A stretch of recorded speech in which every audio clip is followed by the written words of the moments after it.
All right, welcome everyone. Today we're going to talk about a tension that's at the core of pretty much every single new project. It's this constant battle, right? The pressure to move incredibly fast versus taking the time to build things the right way. And getting that balance wrong, well, it can be the difference between success and failure. So let's just get straight to the heart of it with the big question for today. Is your speed right now actually creating your slowdown for tomorrow? Think about that.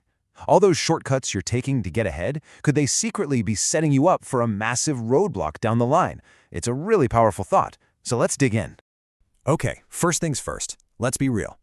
In the early days of anything, it's all about one thing, and one thing only. You have to move fast. There's this incredible, almost overwhelming pressure to just go, go, go.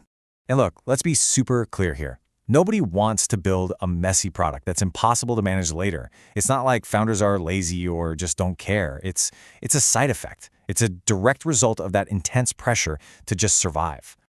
I mean, think about it. When you're just starting out, your entire world revolves around these incredibly urgent goals, right? You've got to launch fast, maybe before a competitor does. You absolutely have to prove your idea works before the money runs out.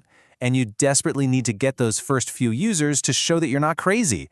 Everything, and I mean everything else, just feels like a distraction.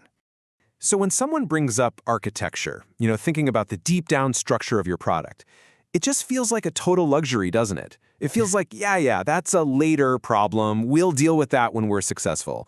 But what if that's the single most dangerous assumption you can make?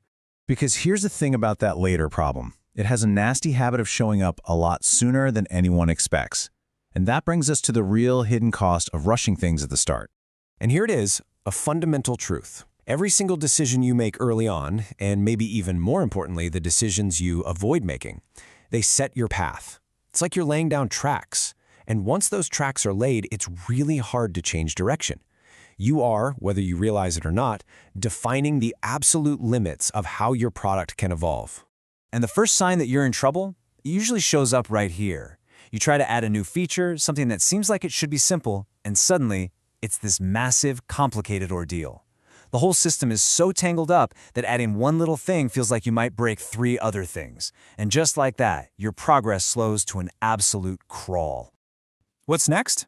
Well, then your product itself just starts to feel sluggish, unstable. All those performance issues you thought were problems for, giant companies? Nope. They start popping up way, way sooner than you ever thought possible. And that's not just frustrating for your users, it's demoralizing for your team. And that leads to the final, and honestly, the most painful part. You have to stop. You literally have to hit pause on everything new, all the exciting stuff, just to go back and fix the broken foundation.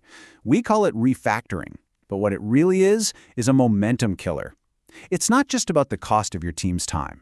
It's about lost opportunity. It's lost time in the market you can never get back. Okay, so that's the problem. It's a pretty grim picture, right? So what's the solution? Well, it all starts with changing how we think about this stuff. It's a total mindset shift. We have to stop seeing architecture as this big, complex thing and start seeing it for what it really is, a tool for flexibility. And this right here, this is the core idea. It's the mental flip we have to make. On one hand, you have the myth that architecture means building some super complex, over-engineered system from the get-go. But the reality is so much simpler and more powerful. It's just about protecting your freedom to change your mind later. That's it. It's about giving your future self options. So let's just really lock this in. This is the definition that matters. Good architecture isn't about trying to predict the future and plan for every single possibility. That's impossible.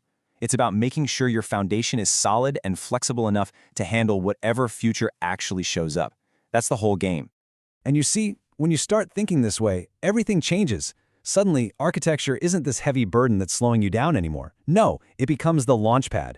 It becomes the very foundation that allows you to have sustainable long-term growth. The team at Woltex has a great way of putting it.